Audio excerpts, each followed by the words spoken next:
We've been making Eddsworld for about 10 years. Me, myself, and Tom Scar, who is, well, you've seen his line, so that's why he's not here right now.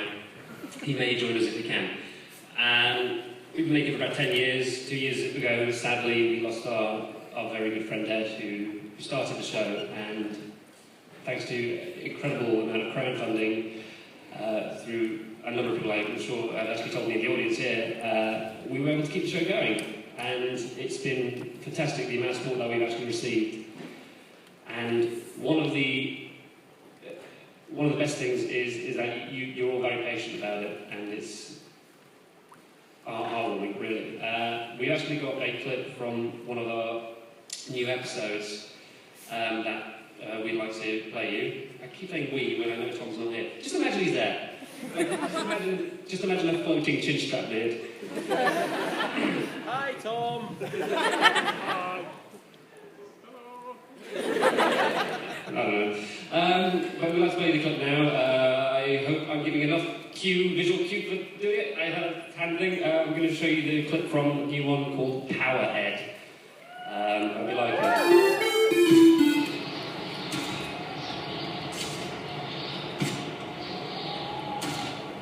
Hurry, Ed! There's not much time! You've got to save the children!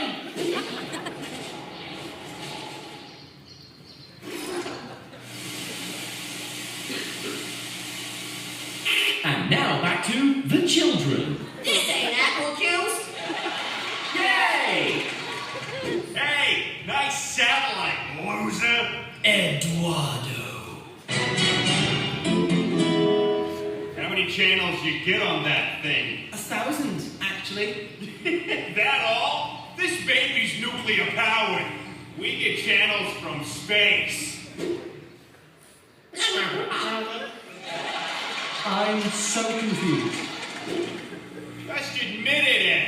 I'm better than you. What is your problem? The problem? I don't have any problems. I'm numero uno. You're the one who's coming in second place. What the? Thank you.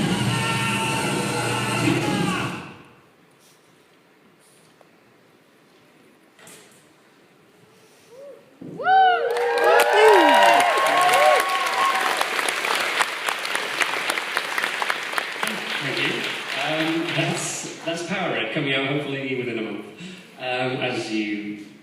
As existing fans of the show will know, it's been kind of slow between episodes, but like I said, you're all patient.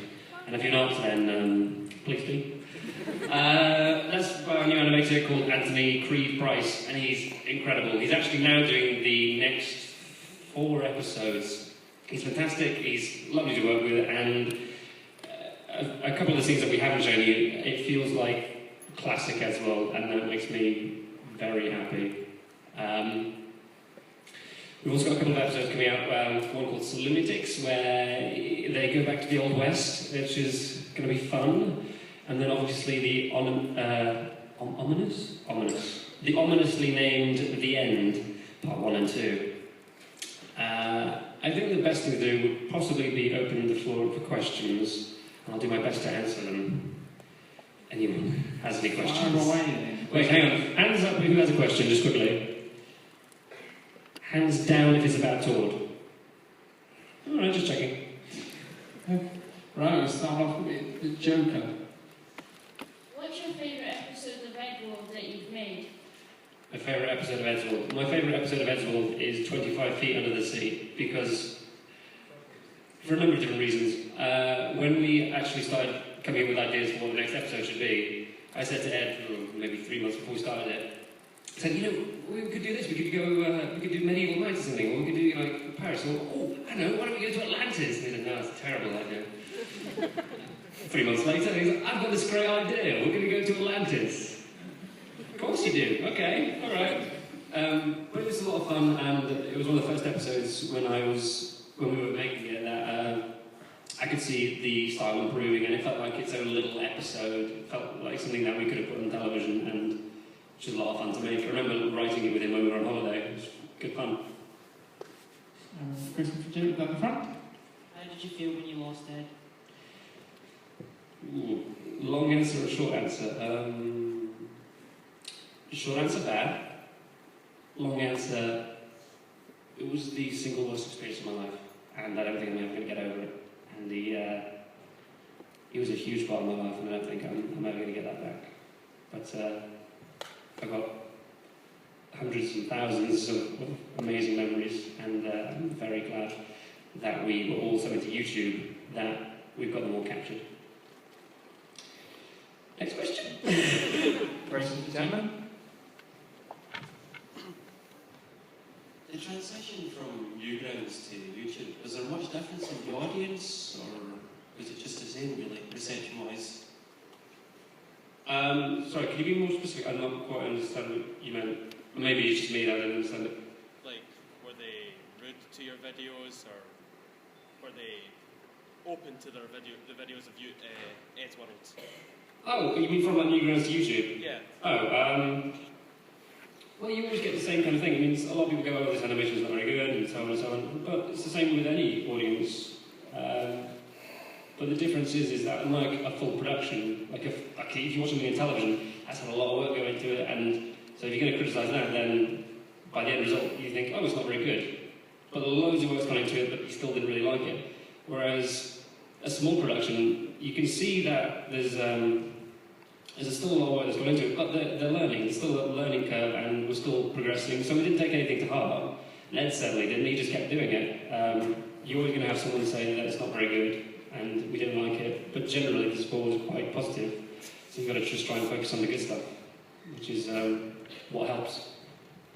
I have a question for Gemma here. Are there any thoughts of bringing back Santa Claus for maybe like another Christmas special or just a cameo? I'd love to bring back Santa Claus. No, I mean, we did kind of round it off and we killed him off. And, well, the gravestone's in the middle of the living room, which is really weird for me. Just a gravestone next to the sofa, really strange. But I don't think Santa Claus would ever come back, but I am desperate for us to write a new Christmas kind of saga which feels like Santa Claus. Probably won't be quite Santa Claus, and also we really want to do more zombie stuff, but we'll see how it goes. We can't force me out. We'll either come up with a great idea or we won't, which is a shame. But Santa Claus probably won't be coming back. I have a question for Gemma here. What episode would you say, between the animation and the writing process, was the hardest to get through? Okay, this is a really easy one. Fun Dad, because it was the first major one we had when we took over the series for Legacy, when we did the crowdfunding. It was hard in terms of that we wanted to try and capture the feel of the show, and we kind of, by this point, Tom was already a major writer on the show, but because we lost Ed and we were so close to the show, all of us, in terms of it was a friend, we had to kind of almost distance ourselves emotionally for that side of it, which was very difficult. And then obviously working with the animators. So what normally would happen is you have an entire script, and then we send it to an animator, fully done, and then it would be made. What we ended up doing, we probably ended up doing like 1 or 2 pages at a time, and then it was a really slow process doing that because we kept changing bits. It was hard to do, but now that we're back in the swing of things, thanks to Eddie Bowley, who's been doing a lot of the writing with Tom, it's fantastic. It feels like what we should have been doing ages ago. And a question from David in front. What's your favourite joke in the whole series? My favourite joke in the whole series? I'm sure I knew this. I'm pretty sure I was thinking about this yesterday.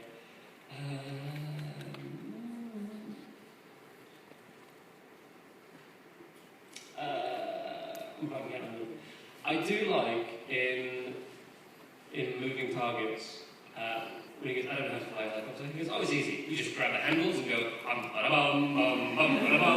and somehow it goes up. No, actually, that's not my favourite one. My favourite one is in Santa Claus. It was when they go to the North Pole, and he goes, he uses his headgear. He goes, wait, how can a car fly? And then it hits the plane, and he goes, ladies and gentlemen, we're currently flying at 70,000 feet. And then he goes, wait a minute, do you ever think about how planes can fly? I mean, they're pretty heavy. And then the plane drops, and then it lands on another plane. And then he goes, ladies and gentlemen, we have little bit turbulence, and then the following shot is 7 planes landing on top of each other. That is my favourite gag, because it just implies everything that's happened in between. I love that gag. Question for Jim behind you? Do you ever look back on the channel and think how much has progressed? Yeah. Almost a lot of it is to do with when we're at these conventions, when we see people that have just started watching the show, people that said I've been watching it for years, and I will look at them and I go, well, I was your age when we started, and it blows my mind.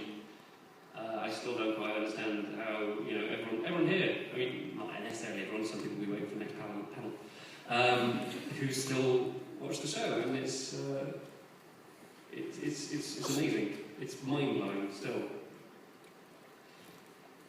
Question for this gentleman? What's it like working with the people that make the music for the show, like Living Tombstone, and what's your favourite music that was made for the show? Well, Living Tombstone and Todd Bryden, Todd's amazing. He loves what he does. He'll literally just get to his bike back and 1 in the morning go, done it, oh there it is, done. And it's perfect, first time. Yoav, who is the Living Tombstone, who some of you might know for his My Little Pony remixes, which are incredible if you haven't heard them. He's an insane man. He's crazy.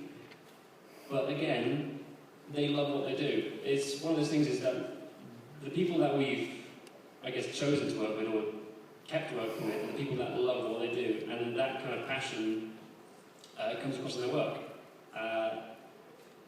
It's just a lot of fun. And the projects, as long as they're fun and everyone else is having fun, then it has a ripple effect. We enjoy recording the lines, everyone likes writing it, everyone likes watching the final product. We laugh at our own jokes, and that's a great thing to do. To laugh at your own jokes and know that it's funny for you is a lot of fun. And yeah, but the music, it's really good working with them. They're lovely to work with. A question from gentleman here. Is this your first Comic-Con? This is not my first Comic-Con. This is our first time in Glasgow, and we're having a great time. Seriously, we're going to come back. It's amazing.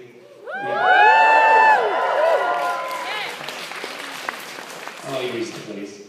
Could have said it was rubbish. No, it's really good. We've had a lovely time in Glasgow. But the first Comic-Con we did was in London about 5 years ago. Oh God, that's a long time ago. I feel old now. I'm not old, but you know what I mean in the context of, never mind. We do London every year, like every 6 months. And I've been telling everyone, we should go to Glasgow. We should, well, not everyone, because it's only been 2 years. I said, we should go to Manchester. We should do Glasgow. We should do all the other ones. And then everyone was like, no. And then I went, well, I'm going to go anyway. And then everyone started going, that's a good idea, man. And then they all followed me. So, yeah, we're definitely going to go back, but by no means is it our first. Okay, a question for Jim. Why does Tom have no eyes? There is a huge plot explain.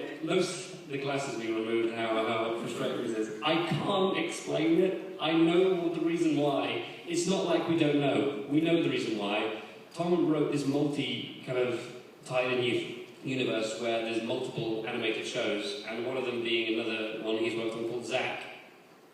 That's as far as I can really explain it, but 2 of the characters explain why Tom is the way he is. And, yeah, I can't say. It's not that he has no eyes, they're black eyes. That's what the thing is. It's just that the joke is really easy to pretend that he has no eyes, because they're just circles. But he actually doesn't have eyes, they're just black. That's probably something we never explain. Yeah, hope that helps. A question from gentleman If you could have anyone come on the show and do a voice for a character, who would it be and what character would they play? If I could have anyone on the show is an entirely different question than who I think would be really good on the show. If I could have anyone on the show, I'd probably have someone like, I don't know, Nathan Fillion or something, because that would just be fun.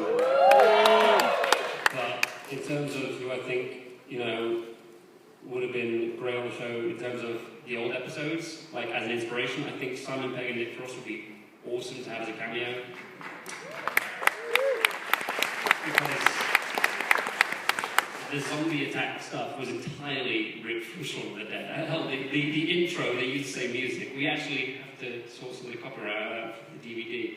We had Todd, our wonderful musician, go, Todd, we need a version of this very similar. And he just knocked it out, and it's actually the one that's on Fun Dead, which you would have heard, which is la la la la la la, which is obviously exactly the same, but from a legal point, it's fine. Yeah, did I answer the question properly? Yes, let's say yes, I did. Yes. Any questions, Shannon? What advice would you give to someone who's wanting to start a YouTube account?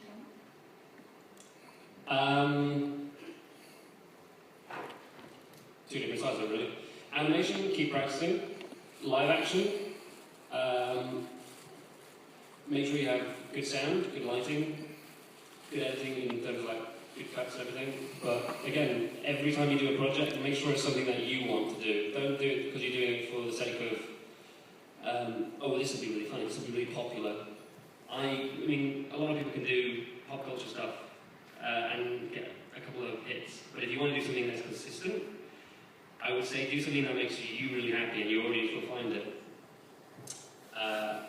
And do your best to not read your comments, because your comments are always going to have someone that is looking for a rise. Don't answer the comments either. Just keep persevering. Because first and foremost, you make the videos for yourself to please yourself.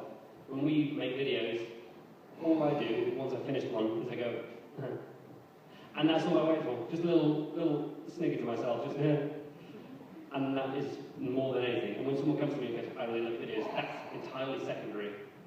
So make stuff that you love making, I would say, and ignore the haters. Okay, we've got one final question right up in the back. Yeah. If you got a chance to make an Eddsworld TV show, would you? Well, that's a weird question in terms of we may have turned one down. Well, Ed turned one down in terms of it's difficult, which is one of the reasons we did the crowdsourcing again. When you get a producer involved, you lose certain rights to your characters and everything. And the only way we were able to actually produce a television show, or would have been able to, would mean that we would have lost the rights to the characters for about a year or two. And that would mean that they could exploit the characters, use them for whatever they want, and then by the end of it, they may not be liked anymore because of what they did to them. So Ed purposely focused on always keeping the show a narrative and a kind of a conversation between the audience and him, so there's no muddiness, so that he can just keep doing what he likes and keep the audience happy as well.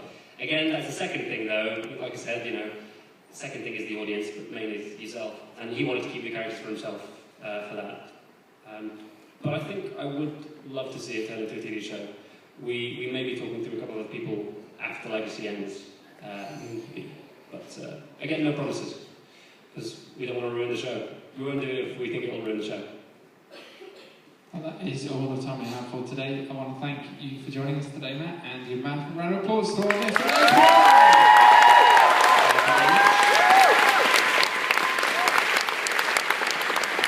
One final thing. Towards leaving will be explained in 5 episodes' time. Just saying. Dun, dun, dun. What a way to end. Your round of applause for guest mentor, and you can and purchase all of your Eddsworld merchandise in the place area. You can buy things. Tom might be over there, I don't know what happened, but it's all on the stand end. You'll probably be at London as well, I imagine, in a few weeks' time. So if you missed them there today, you'll be at London too. And coming up next, we have